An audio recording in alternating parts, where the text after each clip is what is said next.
Күн төбенің дәл үстінде шақырайып тұр. Асан ауыл баласы бүгін атасына сәлем беруге шықты. Ыстықтан жер қайнап жатыр, жол ұзақ. Орта жолға жеткенде шөл қыса бастады.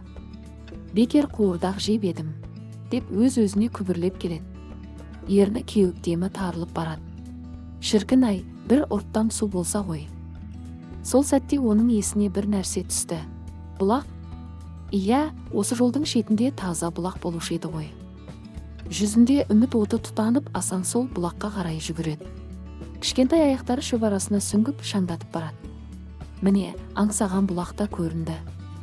Суы мөлдір, салқын. Асан тізерлеп отырып, қолын жуып жіберді де уыстап ішті. Неткен рахат. Бұл судың дәмі бұрынғыдан да тәтті сияқты. Шөл қанған соң Асан жай ғана бұлақтың жанына отырды.